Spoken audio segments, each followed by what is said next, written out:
Hi guys, it's Combo with Low, open-minded conversations with dope-ass individuals. And today I have one dope-ass individual. I have Matthew Simmons.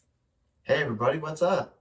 Yes. So he's an actor, been in a couple movies. So stay tuned. We're gonna chop it up and I'm gonna get to know who he is and what he does and what inspires him. So Matthew, let's first start off by telling us who you are. What defines Matthew Simmons? Oh, that's a great question. So I'm an actor and filmmaker and do some modeling too. I've done some streaming, I've done some podcasts and just here and there. I love the creative space. I've also written a book. We'll talk about that later. But what defines me? My motto is I want to inspire people to hope. So I just want to encourage people, cheer people on. There's enough people telling you what you can't do. I want to be the one that helps you get there. So that kind of motivates me. Really? That we're gonna talk about that some more too. We're gonna Sure. open that up. Yeah. But I just want to start off by just saying, like who you are. And I guess that's like a really good tagline. I just want to inspire people to hope. Yeah. Let's talk a little bit about like you growing up. Like, how were your parents? Like, were they like very like hands-on, or were they very inspirational, motivational? Or Yeah, actually, today's my dad's birthday, so happy happy birthday, birthday! Dad. No, great parents. I'm an only child. I was born in Florida, raised here in Dallas, Fort Worth area. So, very hands-on. My mom was a stay-at-home mom. She's a retired teacher, so she taught me for a period of it. And very, they're very helpful to this day, even very helpful and very, how can we help you with your career? How can we help you? I'm finishing my master's degree right now, and so they're helping me with that. What is your master's degree in? It's going to be professional development. Oh, really? It was counseling. I quit that years ago, and then I picked it up again here. So that's a fun, long story, but finishing at Amberton University here, a local school here in Dallas. Oh, really? That's so cool. So yeah, so shout out to them. I didn't plan on finishing it, but I'm glad I am because I quit on it, and that was bothering me. So. That's a story in of itself. But yeah, so they help me with that. They help me with everything. And they're very helpful and encouraging in a lot of different ways. So I'm very blessed to have them. How has that shaped you as a person in pursuing your passions? Well, I mean, it's motivating me to not to take advantage of the opportunity because I don't want to let people down. But it gives me a drive to do it for other people, to be that person, to help people get their dreams accomplished, to break the glass ceiling, to do what they didn't think they could do. So it helps me because people are doing it for me. It helps me want to like kind of pay it forward, So that's always good. That's always good. Now, along your journey, what inspired you to be like, I want to pay it forward? Because like that's like, is it a character thing you would say, or is it more of like this is just like this is how I was raised? Is that like? Well, it's kind of how I was raised. It was when my parents instilled that into me at an early age to like treat people with respect, to give, I guess be philanthropic. That's how you say that, philanthropy, and just to show God's love to whoever needs it, which is everybody. And so that's kind of how I was raised. Faith means a lot to me, family, but community means a lot to me. So I got that, and my parents raised me exposed to environments where I was the only one in the room, like me, basically and they raised me to see the sides of life that people don't want to be around. So I mean, they would take me. They would do ministry in prisons and homeless shelters, and I would go at a very young age to those environments to see what bad decisions can lead to, but also to show what grace and mercy looks like to those who've made bad decisions. So it's twofold. It was like, this is what bad decisions can lead to, but also when you make bad decisions, this is how you show grace to those people. And this is also how God shows you grace. So it was twofold. There was don't grow up to be this way, but also grow up to show love to people in this position. So it was a twofold way of doing it. And so that's That's really cool. So I was going to ask you, how do you balance your faith with, because I know a lot of people, they see Christians as judgmental, you know? Um, how do you balance your faith with your passions and your careers? Because it's a pretty wild land in fucking, oh, excuse my language, Oh, you're fine. We're fine. but in the media and in what you do, in acting and Hollywood, Yeah. So how do you balance your faith and being in certain environments that could quite very well jeopardize or, shake your faith? I just love and listen. Mm. I just love and listen. Because, I don't have all the answers. And, I know who does, but I don't, I just love and listen, because everyone has a perspective. There's a human element to it. And I think that one thing that I do to balance it out is I can love somebody and not understand where they're coming from, or not do it the same thing, or not maybe understand or agree or whatever, but I can still love. And I can just let the chips fall where they may. And not, put it in a perspective where I say things in a manner that will put someone on the defensive. And because I've grown up seeing that, and I've been on the receiving end of it, and I'm in the same camp, so to speak, the churchy camp. And that's part of my testimony about my book, and we'll get to that. But I just see people the way God sees them. And that's past all of the shortcomings or misunderstandings or whatever people are doing that people might understand with, or might not be, ego, or whatever people are doing right, wrong, or different that people disagree with. It doesn't matter what they're doing. I'm not gonna, I look past that and see the person. Because people make decisions based off of previous pain. And people hurt people. So I don't really look at and I understand a lot of Christians will look at the behavior and will judge the behavior. I look past behavior and I look at the person. So that's how I do it.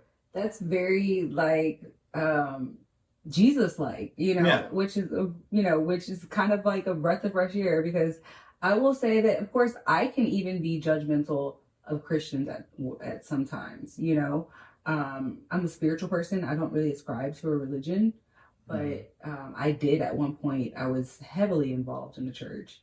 So I can see that, a lot of people can have their own misgivings about Christians and the church and judgment and all of that. But it's a really breath of fresh air to hear someone actually say, I want to be like Jesus, literally see people the way Jesus sees people. Yeah. So that's really cool. If you're looking, not to get, no, go ahead. But if you, that's who Jesus hung out with, the people that people would consider the sinners or the outcasts of society. And because that's who he said the sick need a doctor, the healthy don't need a doctor. So, because that funny thing about it, my education's in seminary. I didn't go to film school. What school did you go to? So I went to Liberty in Virginia. Oh, okay. So Liberty University. And I was going to ask if he went to Dallas Theological, because I know people went to... No, I know someone who's about to graduate. He's about to graduate with his master's. We're graduating at the same time. He went there for a seminary degree, and I went Imogen for it's actually MA. So that's my background, and I thought I was going to do, I guess, at least to this, I thought I was going to do the traditional ministry route, because that's kind of how I came up, and the opportunities were never there, and I feel like my calling's where I'm supposed to be right now. But and so now what I've done is I've started a Bible study for anyone in the performing arts, entertainment. It's not just for actors. I've been selling it as an actors group, but it can be for anybody. Anybody in your industry. And just for people that and it's open for anyone that just wants answers or wants community to find answers. And we're not, it's a space that I started here at the beginning of 2025. So I'm like, I want to do that and just provide people with an opportunity to say, I have a question. And we might not agree. We might not agree, or we might not know the answer, but we'll at least think about it. Yeah. So that's one thing I've done. And so I don't know where I was going with that, but it sounded good at the time. No, it sounds that, hey, I'm learning more about you. They're learning more about you. One thing that I guess I did have a question about was how do you, what was the darkest night of your soul that I guess led to, I guess, a stronger relationship in your faith? Well, so that leads to this book. Yeah, Go ahead. definitely. Yeah. So I grew up kind of I was homeschooled before it was cool. I'm a 90s baby. So I was homeschooled before it was cool. Only child. I walked on my toes. I was very quiet, very shy. Might be hard to understand, but I was very quiet. And so I was the problem for a lot of people, but it was always like church folk. Yeah. Because they want you to behave a certain way. Yeah, you don't fit the mold, you're doing it, yeah, so anyway. So I always listened to, well, I couldn't help but hear what people were saying about me.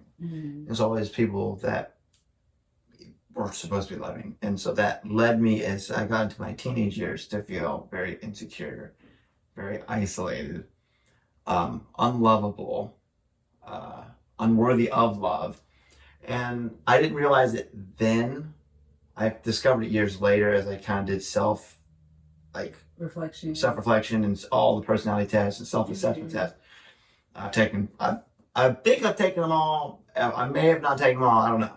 But I mean, Myers-Briggs? I've done Myers-Briggs. Okay. I did the life language test. I did the love language test. I did the Enneagram. I can't remember what it was on Enneagram, but it was basically all deep, contemplative person. I mean, there might be others I don't know. But what's the other one? Is it like INFJ? Like, what are... Yeah, I think I'm taking that one too. I can't remember the name of that one. I was INFJ. I just know that one. I know there was like INF. I can't remember what it was on that. I'll probably have to take them again but they all... There's so many of them. There's so many of them. But basically, during that process, I've discovered what my story was, is I felt like God made a mistake with me.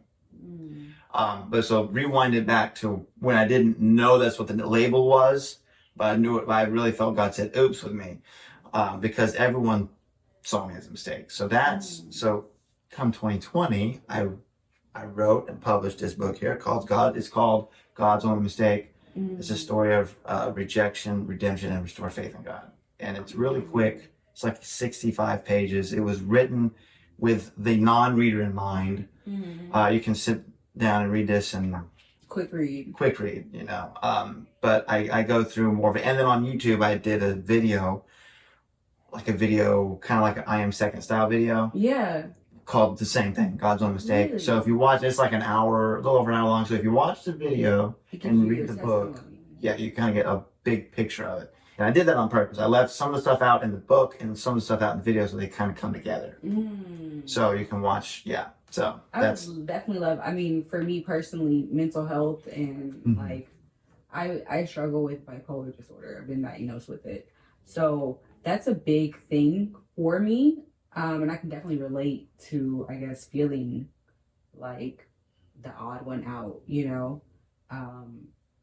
and a lot of people will even say it even in high school, just being the odd duckling, not fitting in and not really wanting to fit in, not really understanding why would anybody want to fit in. Yeah. Did you grow up with relating to that way as well? Yeah, I never fit in anywhere. Yeah. And I wanted to. And so that leads to, I guess, all that kind of culminated into the darkest night when there was a night that I really wanted to, I got off the couch, really wanted to end it.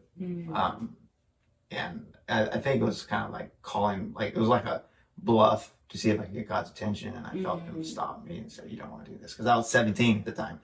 So, at that point, because it was a steak knife that I had my eye on. I was gonna, Yeah.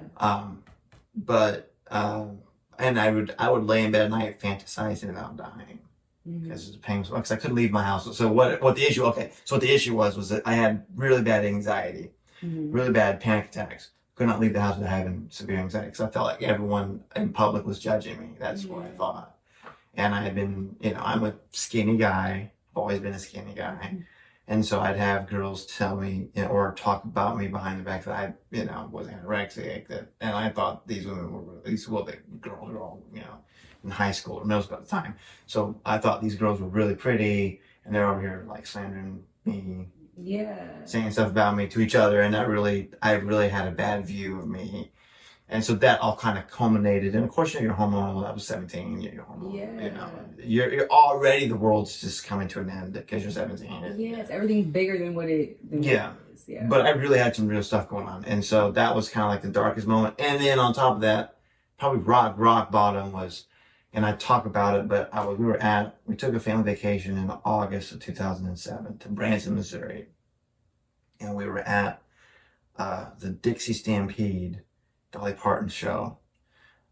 Really cool show. It's like a Civil War, like reenactment thing, kind of like medieval times here, but it's like Civil War. Yeah, and you get to eat with your hands and all that. It's a cool environment, but I was not having it. And I would I would get to a point where I would literally be stiff as a board. I was so paralyzed with fear because I thought all these perfect strangers had an opinion about me. That's what I thought. And so, there was this moment where we were taking a picture, and there are people that work there, and they're in costumes of the time period. And all these ladies are out there, and it's like Gone with the Wind. They have these big ball gowns on, and they're really beautiful, and they really make, and you take pictures with them. And I was standing opposite side of my parents and this lady, and she looked at me and she's like, "Don't you want to stand next to me?" And I literally could not move. I was so gripped with fear. I said, no. And everyone, they all looked at me, and their face, my parents and this lady, their face looked like, what's wrong? And so that was rock bottom. Really? Yeah. That moment was, because and what it was is like, I had always longed for the love of a woman, and hear a woman. I mean, my mom loved me, but outside of that. Yeah, of course. And not that, everybody wants love from the opposite sex or the gender that they find attractive. Yeah. And it was always females that kind of crapped on me a lot. And not my mom, but it was always others. And so I always sought it out. And then here I was so paralyzed with fear, I couldn't even move to go stand next to a pretty woman. And that kind of got my attention. And so I'm like, that was rock bottom. And I kind of talk more about it. But that was like the darkest point. And then later on, you can call it it was kind of come to Jesus moment where it's like, I just can't do it. Because at this time, because I'm looking at my life, I'm like, because I was homeschooled. That kind of helped save my life because I could not have gone to an actual school. So I did distance learning. That's just how I learned. Everything, all my education post middle school has been distance learning or online. High school was, undergrad, and now post grad. Really? The only thing that I went to school, well, not even school, that I was in class for was when I got my life insurance license years ago, and I flopped at that. But that was the only time I had been in a classroom since middle school. Wow. Everything else was distance because so ADD, I have to learn by myself. Okay, so how do you feel like that's affected you socially? Well, I have learned how to. It took me a lot of years and a lot of time, but I've learned how to socialize. But I can't. If I have to get a task done, I have to be by myself because I am now such a social butterfly. That you want to talk. I want to talk. And even when I was even when I was in grade school, when I did go to school, I was always a kid that got a T for talking on the count. I was always getting marks. Me too. So I'm right there with you. But that was my lowest moment. And now it's kind of like my come around. And then it's just like over the years of like 18 onward, it's just been like the onion layers have been peeled off with like all the different hurts and all that. So with all that to say, trauma and all that kind of stuff. Yeah, all that to say, I have a big heart for mental health and suicide prevention and mental health awareness. I've been able to do a movie.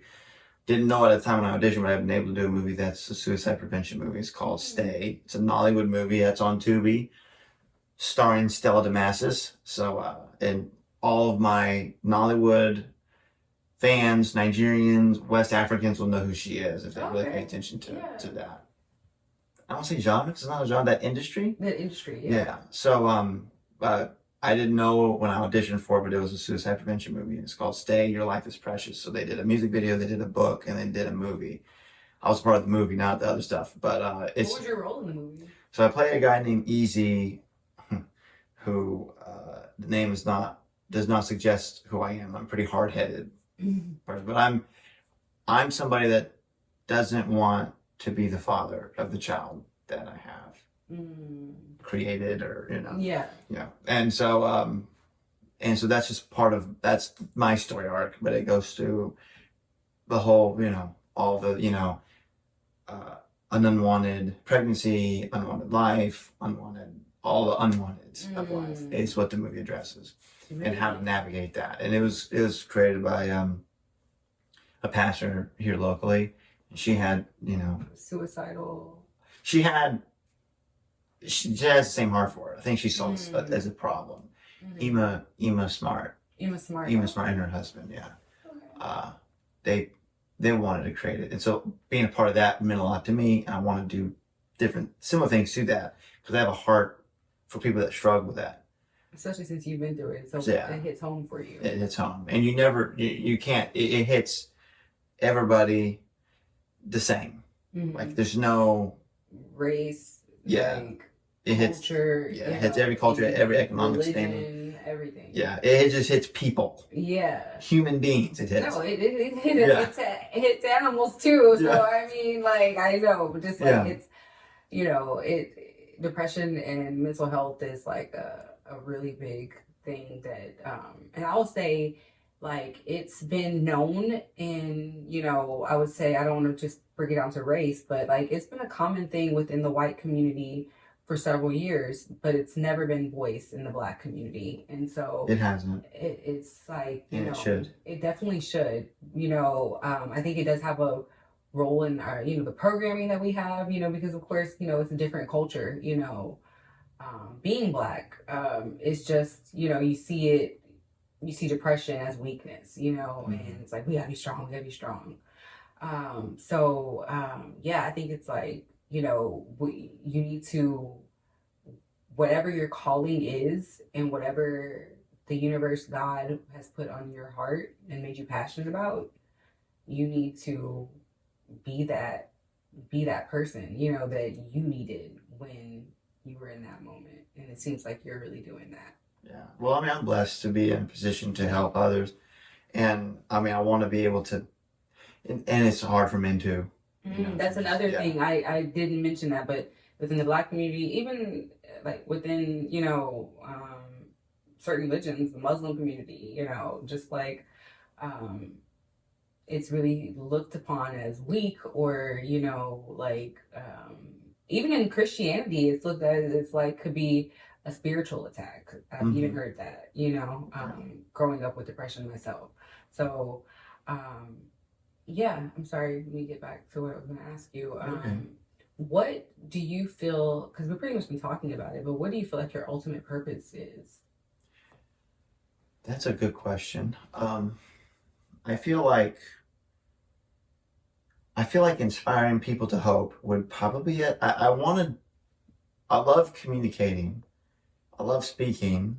That's kind of what intrigued me about acting, because I thought, I could help me with public speaking, because I wanted to be a public speaker. I never sought out acting. But through everything I do, I want to be the person that people know, if no one else is for me, I know He is. Because I feel like that's who God is. And so, if you want to have someone in your corner that shoots, because going back to the love language thing, I'm a words of affirmation, physical touch person. That's how I give and receive love. So it's natural for me to be that encouraging person.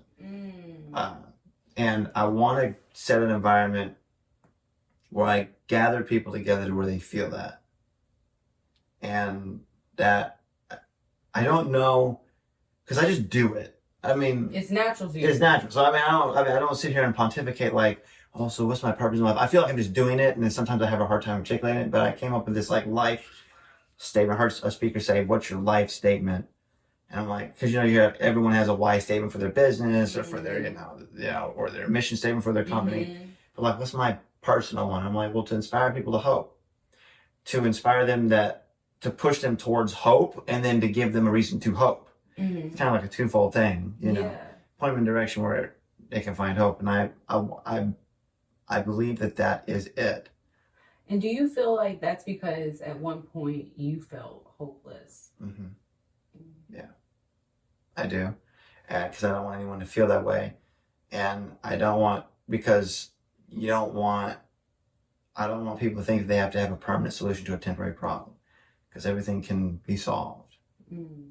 I mean, think of it. If I went through it, this conversation's not happening. Mm-hmm. And all the conversations I've had with the people over the years would not have happened. This wouldn't have happened. All the movies that I had wouldn't have happened. The impact I've had on people's lives that I know about and don't know about wouldn't have happened. And so, so what I am looking at is telling people, like, listen, your life matters to somebody that you haven't met yet. Mm-hmm. Because it might, and some people might be like, well, my life doesn't matter to anyone I'm around. And they might be right at the moment, but your life matters to someone you haven't met yet. Mm. That's and, a statement right there. Yeah. That's a real statement. Let's just pause for a second and just like let that soak in, because it's just like in those hopeless moments, you feel that weight of like, this is purposeless, you know, like I'm not affecting anyone. Yeah. So yeah, your life matters to someone that you haven't even met yet. Yeah. It's pretty. Yeah. A pretty weighty statement. Yeah, it's just like it's one of those deals where that's what I want. I want people to know when they leave my presence that, like, at least he cares. Mm-hmm. I can't fix every problem, and I'm not, because I was studying to be a counselor, and then I was like, I don't really want to do it like this. There's a lot of education, and I was just getting tired of it, and I couldn't. So I quit that, and I didn't think that I could change majors, and so I just stopped going to school. Yeah. And I let people talk me out of it. And then, but one thing I wanted to do is I wanted to be this person that was like this, like, would not life coach per se, but be that person that could teach people how to dress and tie a tie and carry yourself in job interviews. And I was doing that kind of stuff long before I knew it was called professional development. And I go back to school and find out that's a thing, because it wasn't a thing when I was an undergrad. I never remember hearing that, but things change. People need it more. So now I'm going into schools and teaching. This is how you tie a tie. This is how you dress. This is how you, and schools are wanting that. High schools, colleges are wanting that. So I'm like, okay, so that can lead to something. But I want it to be for people that, and it doesn't matter what background they come from or where they come from, it hits different. And some people just have more money to throw at it, but there's a root. Let's get to the root. And I mean, I'm not, my thing is like, I can't solve the problem and I can't uproot the tree, but I can help you dig. So, I mean, and I mean, ultimately, I think it's God that changes people. And that's just me, but people can help you along the journey. And some people have better tools to help you uproot things. I might not be able to help you uproot everything, but I can at least help you dig a little deeper to get to it, and encourage you as you're tired, because it's gonna hurt. So you're really in tune with your spiritual gifts as a person. It seems like. I guess so. I mean, I don't want to say, oh yeah, hands down. I'm obedient to what I feel I'm supposed to do, and I am in tune to that. And I'm very intentional about making connections with people and making them feel welcomed and loved. And everything that you weren't given. By a lot of people, yes. Yeah. And I say by a lot of people, not by everybody. Not by everybody. But by a lot of people. And definitely by Christians. Definitely by Christians. I didn't get that from a lot of Christians. But I tell you where I did get it. I got it because I grew up, again, like I said, I grew up the minority in a lot of situations. And that was on purpose. So that's just how my parents were. And still are. But growing up here, they were very intentional about, so we would go to I hate to say it, black churches, predominantly African American churches. I always felt loved there. Mm. And I always felt welcomed in a room where I was not like them. But I rarely felt welcome in a room where I was like everybody else. And I feel like that. And I've never made it make sense, but that's the truth. So I feel like that kind of goes with everybody. You know, like a lot of times you'll see that you're not going to get as much support as the people from the people that know you, rather than the people that just see someone out there chasing a dream and like, you know what, like that inspires me. I'm going to support them. You know, and you'll see that with just, you know, I felt more welcome when I went to a Kenyan church. Like it was mostly people from Kenya, rather than going to a white church or just a predominantly African American church. It was just a different, you know, environment. So I guess I can kind of see where you're coming from. Like you get more support, you know, outside of what you're used to a lot, I guess, or maybe they're like, yeah. I'm sorry. no, you're okay. No, it's all good. So I just want to show the like love that I didn't receive. I can feel From certain institutions and certain people and certain, so and I'm also Italian, and so Italians we're very affectionate. And you go to Italy, they'll just kiss you on the lips, you know. Yes. They don't care. I have an uncle that's from Italy. Yeah, they don't care about none of that stuff, you know. Like they just like that's just a culture, and I love that. Or they'll at least kiss you on the cheek, and then just that's just what it is. So I'm very affectionate. And sometimes I can be misunderstood. No, I don't do that. I'm not running around and kiss people on the cheek. I was like, in Texas, somebody might pull out a gun. You never know. We're not doing that. But I'm a very outgoing person. And there have been times when it's been misconstrued and misinterpreted, and that hurts. Because I just want to love and be loved. But, you know, I think I'd rather fail by loving than fail by not. So, you know. Wow. I mean, I'm going to repeat that. I'd rather fail by loving than fail by not. And I feel like for me, like my purpose, one of my purposes, I guess you could say, is to show people love and, you know, meet them how they want to be loved, you know? Yeah. And so I feel like, I have to constantly remind myself, you're a lover, you're a lover, you're a lover. You know, that's what you're here for. So that's definitely a gem for me. You know, I'd rather fail at loving than not fail at not. Pretty much, am I saying it the right way? Yeah. Okay. Yeah. I would rather, I guess, love too hard than not love at all. If that's the best way to say it. Yes. You came across a little too strong. Well, at least I came across trying to love you instead of being aloof and distant. I guess if I'm gonna get it wrong, I'd rather get it wrong by doing too much than too little. You're a little too loving, you know. You're a little too okay. You came across a little too strong. Well, I'd rather do that than if it's gonna be one of the two. I'd rather be that than, well, you know, I really wish you would have loved me, but you were just aloof and cold and distant. Yeah. So one thing I would want to conclude the interview with was talking about what can we look out for right now? Because I know right now you have a really dope movie out on Tubi. It's one of the top 10 horror movies, right? It's called Hunter of the Night. It's trending right now, and it's doing really well. It was filmed here in DFW, and so that one's doing really well. And Do It for the Gram is doing well on Tubi. I'm co-starring with Claudia in that one. So check out Do It for the Gram. Check out Hunter of the Night. There's so many other movies on there that we can talk about. I feel we should do a second interview just to talk about your movies. Yeah, because I looked it up, and you have like 25 movies that you've been in. And I also saw on your Instagram that you're in a commercial inspired by the movie White Man Can't Jump. Yeah, that was pretty cool. Yeah. I was like, okay, this is very nostalgic for me, you know, because I grew up with that movie White Man Can't Jump. Yeah. What was it like filming Hunter of the Night first? Like, 'cause that's like a horror movie. So like, how did you get into that role? Well, I mean, it was actually a funny experience because the whole cast were clowning. And it was cold. We filmed it in December a few years ago, so that was fun. It was cold, but we had really cool. We filmed it in Glen Heights, Texas, and we were having fun being creeped out by the boys. We're hearing noises. I don't know if it was barn animals or whatever it was, but we were getting creeped out. And we were just having fun. But it was really fun. A friend of mine, LeBeau, got me into the movie. She got me connected to it. She said, "These people are making a movie." So I love you, LeBeau. Shout out to LeBeau. She did an amazing job. And Demondre, Kitty, and T-Speed, and Roxy, and Bailey are all incredible. And they did an amazing job. And we had a lot of fun.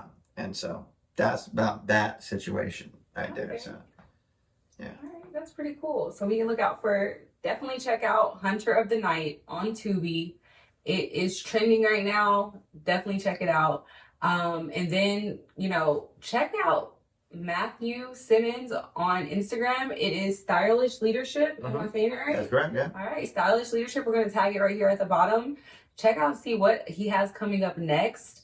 Because this guy has a lot of motion right now. He's definitely trying to be in as many movies as he can. Yeah. And he's definitely trying to inspire as many as he can. So look out for him. It's been such a pleasure talking to you about things that means they're near and dear to my heart.